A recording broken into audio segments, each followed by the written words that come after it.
मेरा दावा और चैलेंज है, ये कलाम एक बहन और एक भाई के लिए है। ये कलाम आपको इनडायरेक्टली नहीं, डायरेक्टली ये आपको दिया जा रहा है। आपकी जिंदगी में कोई अपना हो, बेगाना हो, रिश्तेदार हो, शैतान हो, कुछ भी हो, जो शैतानी आपकी जिंदगी में है वो आपकी जिंदगी से चला जाए तो ये बहुत अच्छा है, वरना वो आपके लिए ठोकर का बाइस होगा। ये बात ध्यान में रखना। और ये कलाम खुदा ने मुझे खुद कहा कि ये तेरे लिए भी है, और ना चाहते हुए मैंने तेरी जिंदगी से रॉन्ग पर्सन लोगों को निकाला है, और तुझे इस बात का मालूम नहीं। और मैं बाइबल में से इस बात का प्रूफ दूंगा, जब तक खुदा के प्लान में एक अदर पर्सन होगा, चाहे वो अपने दिल के नजदीक वाला बंदा ही क्यों ना हो, आपकी बरकत कभी रिलीज नहीं होगी। ये मैं बाइबल में से प्रूफ दूंगा।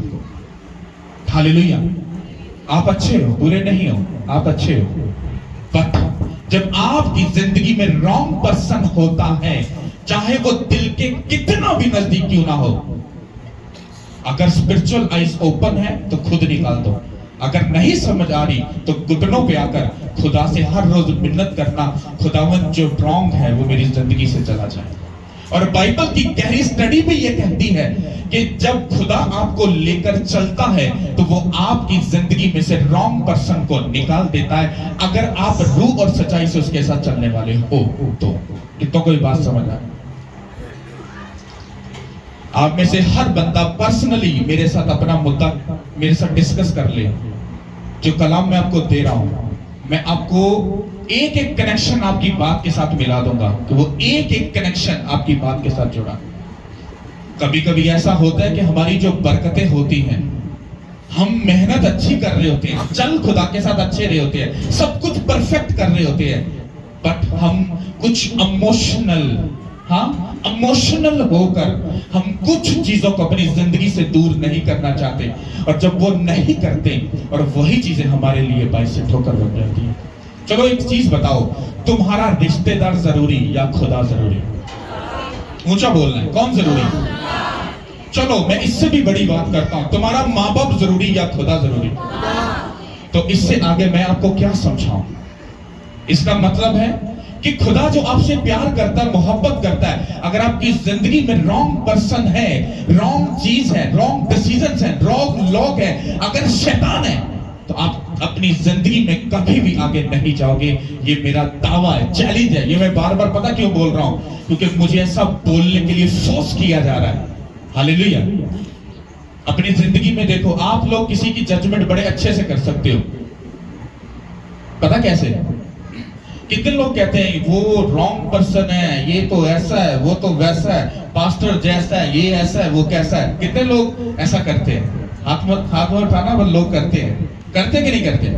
कीड़े निकालते कि नहीं? इसका मतलब क्या होता है? आप समझदार हो, आप अक्लमंद हो, आप जजमेंट कर रहे हो। मैं बोलता हूं he is a wrong person. मैंने कैसे कह दिया रॉन्ग पर्सन? हो सकता है खुदा मुझसे भी ज्यादा इससे प्यार करता हो, और मैंने क्या कहा? He is a wrong person. इसका मतलब मैं जजमेंट कर रहा हूं, और सबसे अच्छी जजमेंट कौन करता है? वो खुदा। हालेलुया। जब तुम इस कलाम को सुनो, मैं तुम्हें सच बोल रहा हूं, समझ लो तो दिल का टोटा ही क्यों ना होवे, टोटा ही क्यों ना होवे, अगर और रॉन्ग है अपनी लाइफ चलो काट गया। पहला रेफरेंस, एली खुदा का क्या था? एली को कितने लोग जानते हैं? वो खुदा के घर का काहिन था, पादरी था, पास्टर था, बिशप था। सोचो, उसके बच्चों ने खुदा के घर के साथ गड़बड़ी की, क्या खुदा ने माफ किया? किया। उसकी वजह से हो सकता है एली और आगे चलता, और ज्यादा खिदमत करता, बस उसके बच्चों की वजह से खुदा ने एली के बच्चों को भी मार दिया और एली को भी फिनिश कर दिया। कितना कोई बात समझ आ रही है? जब आपकी लाइफ में रॉन्ग चीजें चलती हैं, हमको ये बात बहुत कम मालूम होती, क्योंकि हम स्पिरिचुअली हम सीखना नहीं चाहते। बस एक सिस्टम दिमाग साढ़े ना बढ़ गया होया, पता कि चर्च जाओ, बाप बेटा पढ़ो, पादरी साहब जरा खच के प्रेयर कर दो, तुसी भाई साहब टाइम नहीं हैगा, बहुत बिजी है। मैं एक फैमिली की तरफ गया तो उनका एक बेटा था, तो मैं उसके पास बाइक में पीछे बैठा, तो मैं चुप करके बैठा, मैं मोस्टली बहुत कम बोलता हूँ। तो मैं पीछे बैठा तो वो मुझे क्या कह रहा है, मैं क्या भाई साहब क्या करते हो, मैंने छोटा सवाल पूछा। कहता भाई साहब मैं बहुत बिजी हूँ ना, मेरे को टाइम नहीं होता, मैं बहुत बिजी हूँ। मैंने कहा बहुत बिजी, मैं क्या चर्च जाते कहीं? नहीं भाई साहब मैं ना बहुत बिजी हूँ ना, मैं बहुत ही ना आज। वो मुझे बार बार ऐसी बात बोले। तो मैंने कहा शैतान कितना बेवकूफ इस इंसान को बना रहा है, तो खुदा से जुदा होकर क्या कर लेगा। हालेलुया। आप लोग जब इस वर्ड को सुनो, ना चाहते हुए भी, ये मुश्किल है अपनी जिंदगी से अपने दिल के टोटों को निकालना, अपने दिल के नजदीक हाँ उन चीजों को दूर करना, ये मुश्किल है, पर ऐसा करना। अगर ऐसा करोगे तो तुम इनडायरेक्टली अपनी भी, अपने बच्चों की, अपनी फैमिली, अपने घरानों की, अपने बिजनेस की, अपनी जॉब की जो बरकतें हैं उनको रिलीज करोगे। हालेलुया। कितनों को बात समझ आ रही है? ओके, हम कलाम की तरफ चलते हैं। पैदाइश, खुदावंद के पाक कलाम में से पैदाइश की किताब, उसका 13 बाब, चैप्टर 13, 8 से 18 यहाँ तक पढ़ी, 8 से 18। पैदाइश की किताब 13 बाब 8 आयत।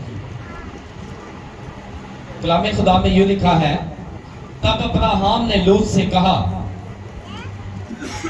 कि मेरे और तेरे दरमियान और मेरे चरवाहों और तेरे चरवाहों के दरमियान झगड़ा ना हुआ करे, क्योंकि हम भाई हैं। क्या ये सारा मुल्क तेरे सामने नहीं? सो तू मुझसे अलग हो जा। अगर तू बाएं जाए तो मैं दाहिने जाऊंगा, और अगर तू दाहिने जाए तो मैं बाएं जाऊंगा। तब लूत ने आंख उठाकर यरदन की सारी तराई पर जो सगीर की तरफ है नजर दौड़ाई, क्योंकि वो इससे बेशतर के खुदावन ने सदूम और अमूरा को तबाह किया। खुदावन के बाग और मिस्र के मुल्क की मानिंद खूब सैराब थी। सो लूत ने यरदन की सारी तराई को अपने लिए चुन लिया, और वो मशरक की तरफ चला, और वो एक दूसरे से जुदा हो गए। अब्राहम तो मुल्के किनान में रहा, और लूत ने तराई के शहरों में सुकूनत इख्तियार की, और सदूम की तरफ अपना डेरा लगाया। और सदूम के लोग खुदावन की नजर में नहायत बदकार और गुनाहगार थे। और लूत के जुदा हो जाने के बाद खुदावन ने अब्राहम से कहा कि अपनी आंख उठा और जिस जगह तू है वहां से शुमाल और जनूब और मशरक और मगरब की तरफ नजर दौड़ा, क्योंकि ये तमाम मुल्क जो तू देख रहा है मैं तुझको और तेरी नस्ल को हमेशा के लिए दूंगा, और मैं तेरी नस्ल को खाक के जरों की मानित बनाऊंगा, इस ऐसा कि अगर कोई शख्स खाक के जरों को गिन सके तो तेरी नस्ल भी गिन ली जाएगी। उठ और इस मुल्क के तोइल अर्ज में सैर कर, क्योंकि मैं इसे तुझको दूंगा। और अब्राहम ने अपना डेरा उठाया और ममरे के बलूतों में जो जबरून में हैं जाकर रहने लगा, और वहां खुदावन के लिए एक कुर्बानगाह बनाई। सब बोलो आमीन। अब बड़े ध्यान से इस बात को समझना। सदूम और अमूरा को कितने लोग जानते हैं? जिसके ऊपर खुदा ने अपनी जो गंधक की आग थी वो फेंक कर उस मुल्क को क्या कर दिया था? तबाह कर दिया था। हालेलुया। अब हम चलते हैं अब्राहम, जो हमने पढ़ा है। जब खुदा ने अब्राहम को बुलाया था तो साथ में लूत का नाम नहीं लिया था। जब उसने कहा कि अब्राहम तू ऐसा कर, तो अपने नातेदार रिश्तेदार सबको क्या कर दे? छोड़ दे, छोड़कर और चल और आगे मैं तुझे जाके एक बड़ी कौम बनाऊंगा, तुझे एक अच्छा मुल्क दूंगा, मैं तुझे बहुत बड़ी नस्ल बना दूंगा। तो अब्राहम ने क्या किया? खुदा पर भरोसा किया, यकीन किया, और इसी वजह से वो ईमानदारों का क्या हुआ? बाप गिना गया। अब बाइबल कहती कि जब अब्राहम वहां से निकला तो उसने अपने भतीजे लूत को भी क्या ले लिया? साथ में ले लिया। जब उसने साथ में ले लिया, कौन था भतीजा? कौन था ब्लड रिलेशन, कौन था दिल के नजदीक। उसने समझा कि मैं अपने साथ ले लेता हूं, चलो मेरी कुछ मदद कर देगा, मेरे साथ रहेगा, कुछ अच्छा सिस्टम रहेगा, सब बातें अच्छी रहेंगी, तो चलो एक दिल लगा रहेगा। पर खुदा को इन चीजों से कुछ लेना देना नहीं है। जब वो आपको बुलाता है तो वो चाहता है कि आपका दिल उसके साथ लगे, ना कि आपके साथ खड़े किसी भी पर्सन के साथ हो। कितनों को ये बात समझ आ रही है? और बाइबल कहती है कि जब लूत उसके साथ गया, लूत उसके साथ आया, तो बाइबल कहती है कि लूत खुदा की प्लानिंग नहीं थी जो उसके साथ रहा। फिर क्या हुआ? कुछ अरसे के बाद लूत के भी भेड़ बकरियां थी, वो भी बड़ी बड़ी काफी, और जो अब्राहम थी वो भी बड़ा अमीर था, उसकी भी भेड़ बकरियां बढ़ गई।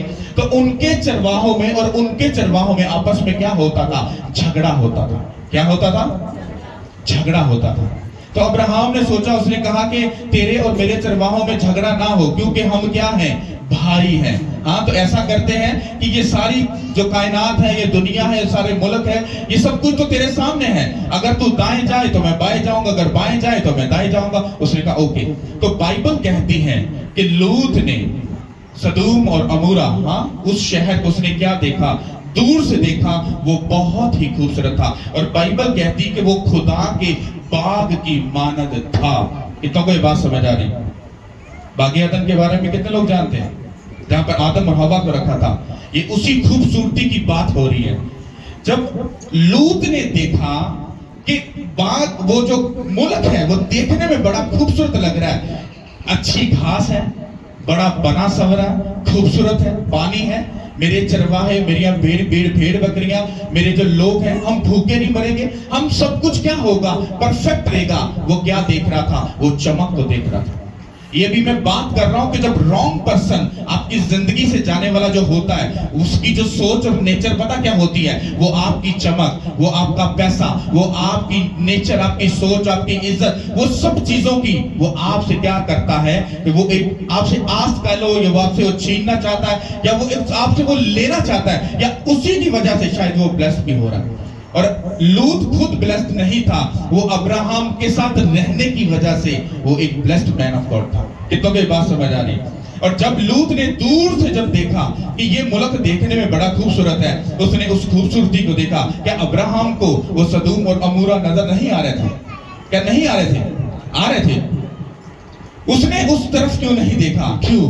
क्योंकि जो अब्राहम था वो खुदा की आंखों से देखने वाला पर्सन था, वो खुदा की आवाज को सुनने वाला वो बंदा था, वो खुदा के पीछे चलने वाला वो खुदा का बंदा था। वो अपनी सोच और अकल से चलने वाला नहीं था। सबसे पहले अगर लूत खुदा की प्लानिंग होती तो लूत कहता कि तू मेरा बड़ा भाई है, तू मेरा बुजुर्ग है, जैसा तू कहे, अगर तू कहे हाँ तो हाँ, तू कहे ना तो ना, तेरे और मेरे में क्या फर्क है? मैं अपने चरवाहों को डांट दूंगा, मैं ऐसा कर दूंगा। वो झुक जाता तो शायद अब्राहम उसको जुदा ना करता, और खुदा भी लूत की इस फर्माबरदारी को देखकर शायद खुदावंद अब्राहम को बोलता, इसको जाने मत दे, इसको ठहराया। क्योंकि खुदा जानता था कि लूत जो है वो उसकी प्लानिंग में नहीं है, वो उसके लिए प्रॉब्लम को क्रिएट करेगा।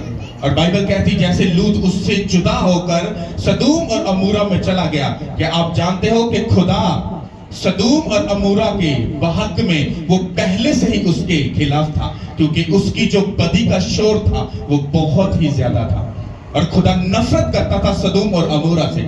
लेकिन जब लूत वहां पर चला गया और उसने देखा सब कुछ अच्छा है, तो वो उस खूबसूरती में क्या हुआ? वो जाकर रहने लगा, वो वहां पर फंस गया। अब हम आते हैं अब्राहम की तरफ। बाइबल कहती है कि जब अब्राहम ने लूत उससे जुदा हुआ तो अब्राहम ने, खुदा ने अब्राहम कहा अपनी आंखें क्या कर? उठा।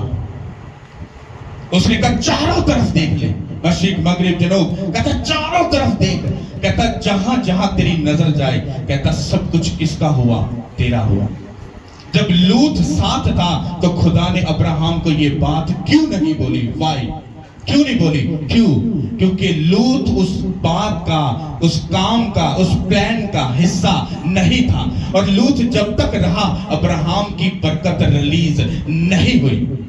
कितनों को ये बात समझ आ रही है? अब्राहम दुनिया में माना ताना बंदा जाता था, वो इतना अमीर बंदा था, वो ऐसा मुंह उठा के नहीं था, खुदा ने उसको इतना ब्लेस किया था। जब लूत उसकी जिंदगी से जुदा हो गया और अब्राहम फिर खुदा की उस बरकत को देखकर जब वो चला तो खुदा ने उसकी जिंदगी में उसको बहुत ज्यादा क्या किया, ब्लेस किया। अब हम इन दोनों इंसिडेंट से क्या सीख सकते हैं? क्यों मैं आपको ये बात स्टोरी को बता रहा हूं जबकि आपको ये स्टोरी पहले से बात मालूम है? स्टोरी को समझो। जब लूत उस खूबसूरत मुल्क की तरफ गया, आज अगर तुम अपनी जिंदगी को देखो, आज तुम किन चीजों के पीछे भाग रहे हो? हर बंदा अपना फेम चाहता है। फेम समझते हो? अपने आप को ऊंचा देखना चाहता है। लोग मेरी इज्जत करें, लोग मैनू फॉलो करें। हाँ, आप पैसा चाहते हो, चमक चाहते हो, शोहरत चाहते हो, अपनी अकड़, अपना अणक, अपनी वो चीजें चाहते हो जो आप लोगों को दिखाकर लोगों को अपनी तरफ क्या कर सको, माइल कर सको कि भाई मैं भी कुछ हाँ, जद के तुसी कुछ भी नहीं है। हालेलुया। और लूत जब उस मुल्क में चला गया तो वहां पर वो लोग बदकार थे, वो इतने बदकार थे कि खुदा का जो उनका शोर था बदकारी का, वो खुदा के हजूर तक पहुंच गया। इतने वो गलत लोग थे। आपको क्या लगता है अगर हम दुनिया के आखिर में हैं तो ये दुनिया का जो शोर है बदकारी का, क्या वो खुदा तक कभी नहीं पहुंचा? पहुंचा कि नहीं पहुंचा? नहीं पहुंचा? हाँ, पहुंचा। इसका मतलब है कि हम भी शायद सदूम और अमूरा के अंदर ही हैं। और बाइबल कहती है कि खुदा हर इंसान को बचने का मौका देता है। क्या देता है? बचने का मौका देता है कि तू बच सके, क्योंकि खुदा किसी की हलाकत नहीं चाहता। वो चाहता है सबकी तौबा तक क्या हो, नौबत आए, वो तौबा करे, बपतिस्म ले और खुदा यीशु मसीह के पीछे चले। और जब लूत वहां पर रहता गया, वहां पर जंग हुई तो वहां पर जो 4-5 बादशाह थे वो उस मुल्क के लोगों को पकड़ के ले गए, साथ में लूत को भी पकड़ के ले गए। तो बाइबल कहती है अब्राहम को ये बात मालूम हुई कि मेरे भतीजे को भी कैद करके ले गए। और बाइबल कहती है अब्राहम उनके पीछे गया और अपने भतीजे को और दूसरे लोगों को भी बचाकर वो वापस लेके आया। खुदा चाहता था कि वो तौबा कर ले, फिर भी वो अब्राहम के साथ जाने के लिए तैयार नहीं हुआ। बस वो अपने आप को उसी ही कनेक्शन में उसने रखा। अब जब आप लोग इस दुनिया में रह रहे हो तो आपको ये बात समझनी कि इस दुनिया के गुनाह का जो शोर भी है वो खुदा तक पहुंच चुका है। अगर आज भी आपने अगर अपने आप में तौबा करके अपनी जिंदगी को उन लोगों के साथ, उन कनेक्शन, उन चीजों के साथ डिस्कनेक्ट नहीं किया तो ये बात याद रखना कि जैसे लूत जिस मुल्क में रहता था उसकी गंदी रविशें उसके बच्चों में भी आ चुकी थी। इसीलिए उसकी बेटियों ने अपने बाप के साथ मेल मिलाप करके एक पाप की औलाद को पैदा किया। कितनों को ये बात मालूम है? हालेलुया। अगर वो स्पिरिचुअल होती, अगर वो बहुत रूहानी होती तो शायद वो ऐसी हरकत ना करती, क्योंकि उस मुल्क में जना, बदकारी, लौंडेबाजी, ये सब गंदी रविशें उस मुल्क में थी। इसलिए खुदा को नफरत थी उस मुल्क से। और वही गुनाह जो था वो उसकी बेटियों ने अपने बाप के साथ किया। हालेलुया। जब आप इस दुनिया में रह रहे हो तो आपको अपने चारों तरफ देखना है कि आपके साथ कौन रहता है। अगर किसी जादू के घर वो आपके अगर रिश्तेदार है, आपको उसके साथ कनेक्शन को तोड़ना पड़ेगा। अगर वो चुगली करने वाला, गाली निकालने वाला, गैर मौजूदों को सजदा करने वाला, तुम्हारे सामने बाप बेटा करने वाला और बीच में अपने अंदर के गंदे बातों से वो तुम्हारी जड़ों को काटने वाला है, तुम्हें ये समझना है और अपने कनेक्शन को उसकी जिंदगी से काटना है। अगर तुम ऐसा नहीं करोगे, ये बात याद रखो, तुम्हारे साथ कब धोखा होगा तुम्हें कुछ मालूम नहीं होगा। हालेलुया। समझ आ रही कि नहीं आ रही? कि नहीं समझ आ रही? जिनको सही समझ आई वो हाथ उठाओ। हालेलुया। चलो इसको मैं चंद लफ्जों में तुमको समझाता हूं। जब मैं मसीह में आया तो मेरे दिल के कोल बहुत सारे लोग थे। मेरे बाप दादा गैर मौजूदों को मांगते थे, मैं यारी दोस्ती वाला, लोगों में बैठने वाला, सब चीजों करने वाला। उसने कहा अगर तू मेरे साथ रहना चाहता है तो तुझे हर अदर कनेक्शन को अपनी जिंदगी से निकालना होगा। तो क्या तू करने के लिए तैयार है? मैं कहा थोड़ा सा मुश्किल है खुदा। उन्होंने कहा मेरा भी शायद मुश्किल है तेरे नाल रहना। उन्होंने कहा नहीं नहीं मैं एग्री हूं, आई एग्री विद यू। उन्होंने कहा फिर मैं भी आई एग्री विद यू, मैं भी तेरे नाल एग्री हां, मैं भी तेरे नाल चलने वास्ते तैयार हां। जिन्ना तू सक्का उन्ना मैं सक्का, जिन्ना तू धोखेबाज मैं धोखेबाज नहीं, पर मैं तेरे नाल नहीं खलोवांगा। हालेलुया। और एक बात जो मुझे बहनों को और भाइयों को बतानी है, बाइबल कहती है कि मर्द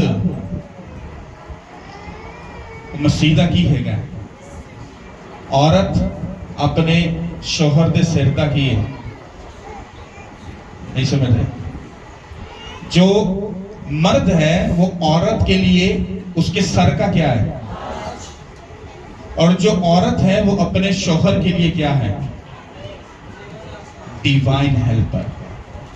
क्या है? डिवाइन हेल्पर, मदद करने वाली। अगर मदद करने वाली राजा को बोलेगी कि जाके भाई साहब तुम ये काम करो, आपको लगता नहीं कानून पुट्ठा हो गया? हो गया क्या नहीं? एक औरत अपना घर बनाती भी है और बिगाड़ती भी है। एक औरत अगर चाहे तो अपने घर को स्वर्ग बना लेती है, पर अगर वही औरत अगर अपने घर को बिगाड़ने पे है तो वो नरक बना देती है, और किसी का कुछ नहीं जाता, प्रॉब्लम उसी की जिंदगी में आती है। मेरी बहनों, आपको ये बात याद रखनी है। अगर आप अपनी जिंदगी में, क्योंकि बहनों की जिंदगी में भी कुछ प्रॉब्लम्स हैं, पर ये मैं पहले प्रूफ दे चुका हूं कि औरत, जो शैतान है ना, औरत से उसको नफरत है। पता क्यों? क्योंकि जब मियां बीवी मिलते हैं तो बच्चा पैदा होता है, और किसी को कुछ मालूम नहीं किसकी कोख से कौन सा नबी, प्रॉफिट, कौन सा खुदा का दास पैदा हो जाए। और अगर वो पैदा हो गया तो किसके लिए खतरा पैदा होगा? तो क्या वो पैदा होने देगा? तो वो क्या करेगा? आपकी मैरिज लाइफ को वो करप्ट करेगा, उसमें कचरा भरेगा। ये मैं मर्द हूं इसलिए ये बात नहीं कर रहा। एक बात ध्यान में रखनी है, जो औरत अपने शौहर से ऊपर जाने की कोशिश कर रही है या करती है, वो जिंदगी में याद रखे वो कभी भी घर ब्लेस नहीं हो सकता। और बाइबल ये कहती है कि जिस घर में मर्द की प्रेयर औरत से ज्यादा है वही घर ब्लेस होता है। अगर औरत की प्रेयर ज्यादा और मर्द की कम है तो ये अनबैलेंस है। ये ध्यान में रखना। मर्द, भाई साहब जितने मर्द हो ना, भाई साहब ये अपने दिमाग की खिड़की खोलो और अपनी बात, इस बात को याद रखो। अगर तुम लोग प्रेयर में अपनी बीवी, बहन, माँ, बेटी से अगर ज्यादा नहीं हो तो ये बात याद रखना, तुम ठोकर ही खाओगे, तुम्हें कोई नहीं बचा सकता। तुम्हें सोचना पड़ेगा और समझना पड़ेगा। हालेलुया। मेरे बच्चे अगर 5 घंटे 10 अगर 6 घंटे अगर प्रेयर कर लेना तो मेरी कोशिश होती कि मुझे इनसे ज्यादा करनी है। मैं जेलसी करता हूँ, इन्ना की जरूरत के भाई मेरे अपने प्यो तो बहुत जाओ, तो ये जेलसी अच्छी है। हाँ, वो जेलसी नहीं रखनी कि तू इंज कीता मैं तेनू वेख तेनू दस दी पता। ये रॉन्ग है, ये बात याद रखना। आपको पता है खुदा भी जेलसी करता है। जिदों एक मर्द की बीवी अगर किसी गैर बंदे ना रिलेशन रखे तो मर्द गुस्सा करता है कि नहीं करता? कितनों को लगता है गुस्सा करता है? सही हाथ चुको, गुस्सा करता है? कितना कर? बहुत ज्यादा। बाइबल कहती है तुसी खुदा दी दुल्हन ते खुदा साडा। तुसी सोचो कि तुसी लोग गैर नाल रिलेशन रखदे हो। केड़ा रिलेशन? ਤੁਹਾਡੇ ਸ਼ੌਹਰ ਨਾਲ ਮਿਲਣ ਦਾ ਟਾਈਮ ਹੈ, ਉਹਦੇ ਨਾਲ ਬਹਿਣ ਦਾ ਟਾਈਮ ਹੈ, ਗੱਲਾਂ ਕਰਨ ਦਾ ਟਾਈਮ ਹੈ, ਔਰ ਤੁਸੀਂ ਕਿਸੇ ਹੋਰ ਦੇ ਨਾਲ ਡੇਟ ਮਾਰਦੇ ਪਏ ਹੋ। ਮਤਲਬ ਭੂਆ, ਮੰਮੀ, ਰਿਸ਼ਤੇਦਾਰ, ਹਾਂ, ਕੰਮ, ਜੌਬ, ਪੈਸਾ, ਉਹ ਤੁਹਾਡੇ ਵਾਸਤੇ ਉਹ ਦੁਸ਼ਮਣ ਹੈ। ਕਿਉਂਕਿ ਜਦੋਂ ਖੁਦਾ ਦਾ ਟਾਈਮ, ਜਦੋਂ ਤੁਹਾਡੇ ਸ਼ੌਹਰ ਦੇ ਮਿਲਣ ਦਾ ਟਾਈਮ तुसी ओदे कोल नहीं जाओगे और वो नाराज होएगा और तुहाडे तो की करेगा? नफरत शुरू कर देगा। किन्ने समझ आ रहा है? जब शौहर बीवी की बात नहीं सुनता तो बीवी क्या करती है? क्या करती है? कितना कर वाह वाह करती है। हाँ, कितनों को लगता है तू वाह वाह गुस्सा कर दी? तुम्हें इतना गुस्सा आता है, सोचो उस खुदा को कितना गुस्सा आता होगा जब तुम किसी दूसरे के साथ टाइम स्पेंड करते हो। जब तुम प्रेयर का टाइम किसी को देते हो, तुम अपने खुदा को, अपने शौहर को, अपने बाप को, भाई को तुम गुस्सा दिला रहे हो। जब उसकी फास्टिंग, जब उसके साथ एक पाकीज़गी में रहने का वक्त है और तुम दूसरों के साथ कनेक्शन में हो, इसीलिए ये सारी बातें इस मैसेज से जुड़ी हैं। अगर आप लोग सिर्फ अपने खुदा को टाइम दो, उसी के कनेक्शन में रहो, तो आप कभी भी किसी अदर चक्कर के किसी सिस्टम में नहीं फंसोगे। तुम अपनी जिंदगी से गलत दोस्तों को निकाल दो, तुम फ्री हो जाओगे। रॉन्ग पर्सन रिलेशन को निकाल दो, तुम फ्री हो जाओगे। जो गलत रिश्तेदार है उनको निकाल दो। अगर यार ये केड़ा पादरी ने रिश्तेदार छुड़ा जाता है, तो बेड़ा कर दे, फिर ठीक है, फिर सही है। जेड़ा रिश्तेदार थोड़ी जड़ा जो वट देने, फिर जा कहते आ बंदा बड़ा गंदा है, तो सही गल है, ये सारी जिंदगी नहीं मूल लाना।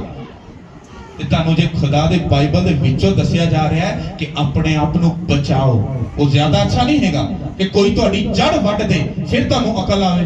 इस तो पहले कि ਤੁਸੀਂ स्ट्रांग रहो, मजबूत रहो और हर उस चीज ਨੂੰ ਜਿਹੜੀ ਤੁਹਾਡੇ खुदा ਦੇ खिलाफ है ਉਹਨੂੰ अपनी जिंदगी चों दूर कर दो।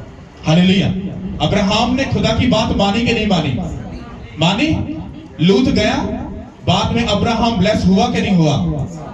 बाप अब्राहम को हम आज भी याद करते हैं। पता क्यों? क्योंकि वो खुदा की बात को मानने वाला था। ताड़े जो कितने लोग खुदा की गल मानते हैं? चलो हाथ चुको।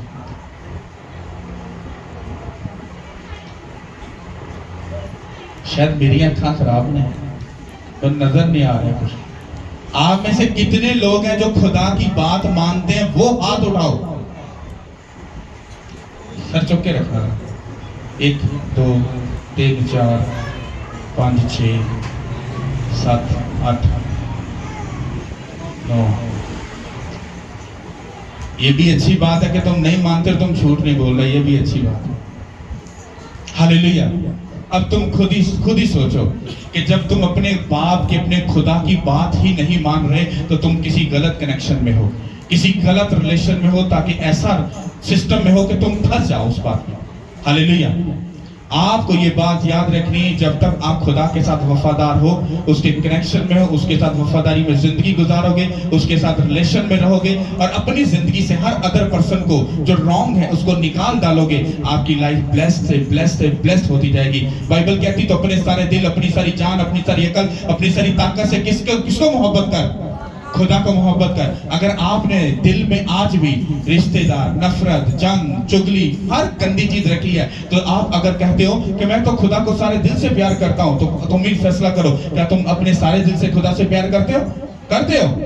नहीं करते तो इसका मतलब है कि खुदा का जो वर्ड है, उसका जो वादा है, वो क्या हुआ? वो अधूरा ही पड़ा है। और जब तक खुदा की बात अधूरी है, तुम्हारी जिंदगी की बरकत कभी भी रिलीज नहीं होगी। तुम कितनी भी फास्टिंग कर लो, कितनी भी प्रेयर कर लो, कितना भी खुदा के साथ वफादारी से चल लो, कुछ होने वाला नहीं। हालेलुया। कितनों को ये बात समझ आ रही है? ये बात याद रखो। मुझे एक बात मालूम है कि मुझे अपने खुदा के साथ वफादार रहना है। कोई मुझे अच्छा कहे, बुरा कहे, आई डोंट केयर, कोई फर्क नहीं पड़ता। खुदा खुश, सब चीजें ब्लेस हैं। तुम्हें भी ये बात सोचनी है, अगर खुदा तुमसे खुश, तुम्हारे आस पड़ोस, तुम्हारा दुश्मन कुछ भी कहे, उससे फर्क नहीं पड़ता, क्योंकि खुदा तुमसे खुश है। वो तुम्हें ब्लेस करेगा, वो आगे लेकर जाएगा, वो तुम्हारे वसीला से लोगों को बचाएगा, वो मुल्कों को बचाएगा, वो रूहों को बचाएगा। खुदा के बड़े बड़े काम होंगे यीशु के नाम के वसीला से। मैंने बोला खुदा तुम्हारे साथ है, वो तुम्हारे बच्चों के साथ है, वो तुम्हारी फैमिली के साथ है, वो तुम्हारे घरानों के साथ है। सब अपने कदमों पे खड़े हो जाओ। Hallelujah. Thank you Lord. Hallelujah. अपनी आंखों को बंद करो।